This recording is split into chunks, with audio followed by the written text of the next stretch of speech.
All right, one more time. No. You don't know the power of the nerd way. Hi, everybody. Thanks for checking me out again. It's good to see you. I have good news. You guys have helped get me over the 100 subscriber count. As of this video, I have 105 subscribers. Thank you guys very much for subscribing, for sticking with me, for apparently enjoying the content. Hopefully I can put some more content out that you guys will really love, and we can continue to grow this channel and make it a fun place for nerds of comic books and sci-fi and fantasy, movies, TV shows, books, comic books, everything. I said comic books already. I'm a comic book fan. So yes, thank you everyone for helping. If you know any other people who would love this channel, please share it with them. Let them know that there's a small little YouTube guy named Steven who wants them to check him out. I started this channel because I'm a writer, and I wrote a book. And when I went to market the book, everything I read about marketing said, find your niche or niche or however you say that word.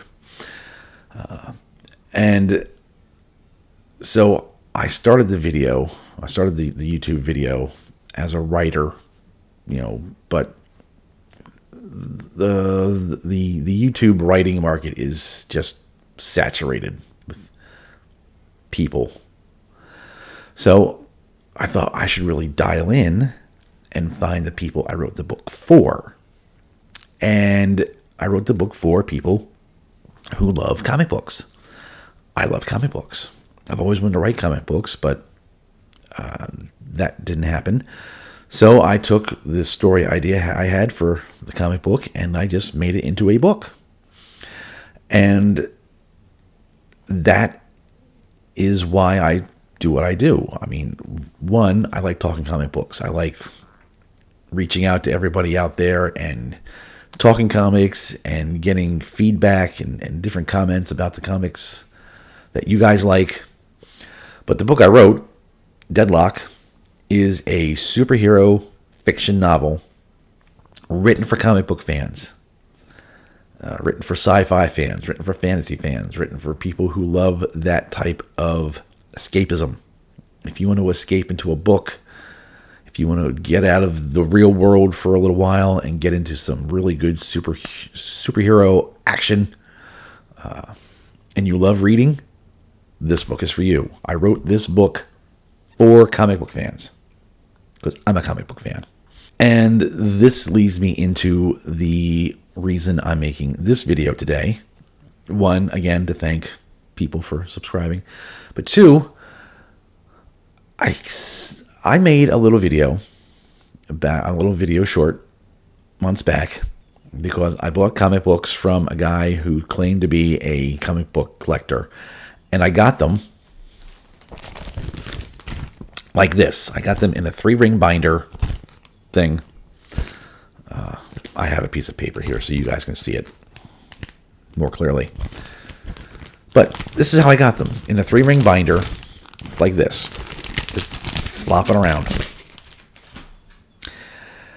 And I made a little short saying, if you're a real comic book collector, you don't do this. You do this. You do this. Bags, boards, you protect them. It's an investment. You spend your hard-earned money going out and buying comic books. You're not just going to, throw them in a drawer somewhere. I guarantee that the majority of everyone here watching has a video game system. You're either a PlayStation or Xbox person. I'm pretty sure you take the time to protect that investment. You have your game system somewhere nice. You have your games lined up nice, whether it's right by the system or on a bookshelf somewhere. But you protect it. You keep it nice.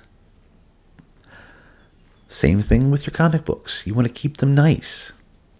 Whether you're protecting them because you want to resell them, which a lot of people nowadays, are doing with the speculative market. They're buying comics and hoping to be able to flip them and make a profit.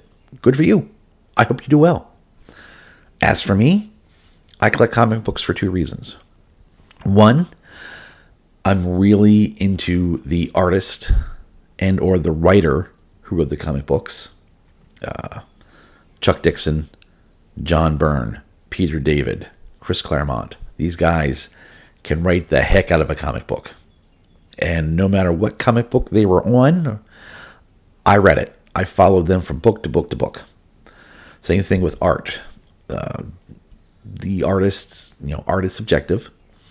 So there were a lot of artists that, just caught my eye, and no matter what book they wrote, no matter what writer was on the book, if they drew it, I bought it. That's reason one for me. And reason number two,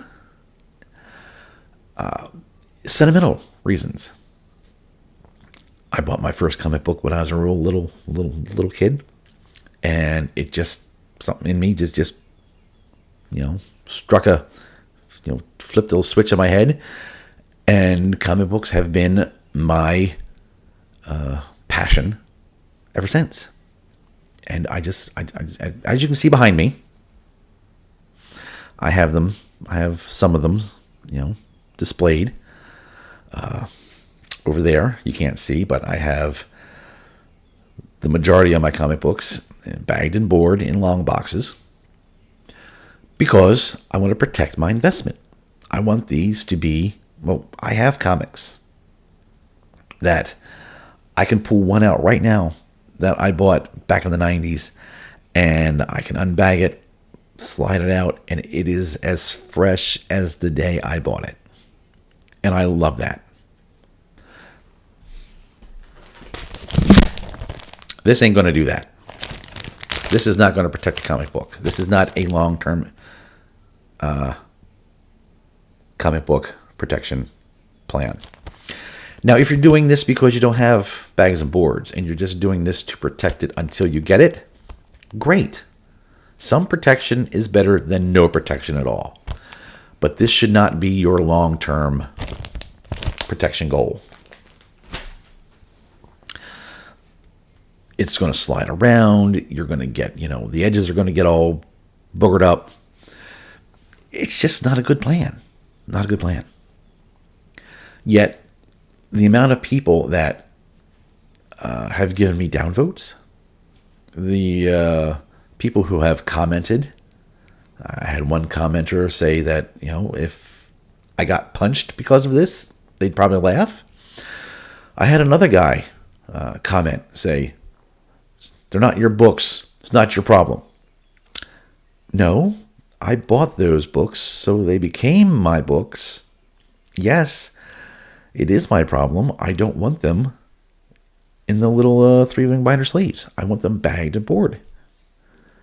If you guys are serious collectors, you want to protect your investment. I don't care what bags you get, what boards you get, as long as you bag and board your comics. Now, if you don't want to, if you absolutely, positively do not want to bag and board your comics, you just want to throw them in a drawer somewhere or roll them up and, with a rubber band around them, keep them in your back pocket. If this is the way you want to treat your comic books, your money, you bought them, you do with them as you please. I buy back issues. The new comics these days just aren't very good. So I buy back issues, which are as much, if not more, than modern current comic books. So I, more than anybody else, want to protect that. When you buy a comic book, again, this guy, think I bought them for 30 or 40 bucks. I am not going to put it in a little loose baggie and just let it flop around somewhere. I'm going to make sure it's well protected so that nothing happens to it. I really don't know who's not doing this. I mean, if you don't want to protect your comics, let me know in the comments below. Let me know why it is you don't want to do that. Or,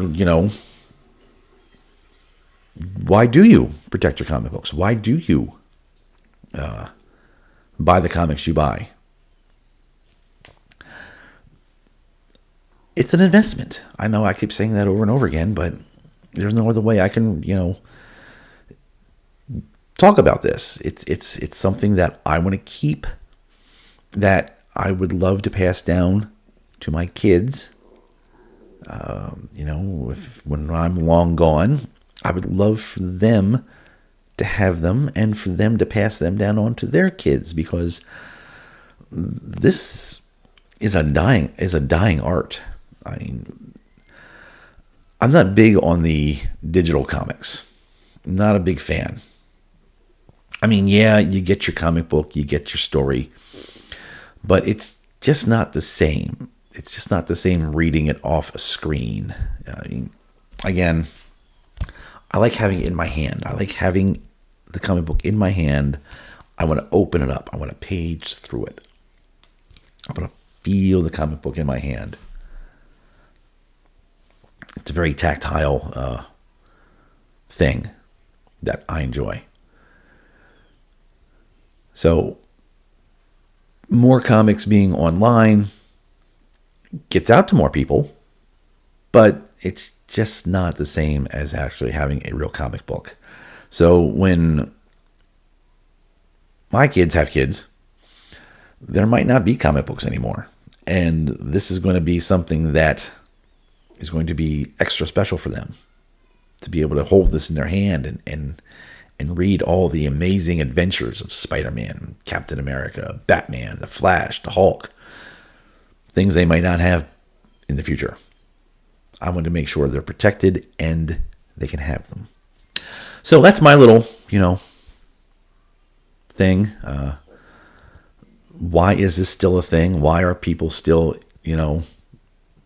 getting angry because I say, bags and boards, yes, other things, no? Let me know in the comments your opinion. What side of the fence do you fall? Thank you again for watching. Please consider sharing this video, subscribing if I've earned your subscription. If I've earned that, if you think if you think I do a good job. And I will see you guys in the next video. So thank you very much, and till next time.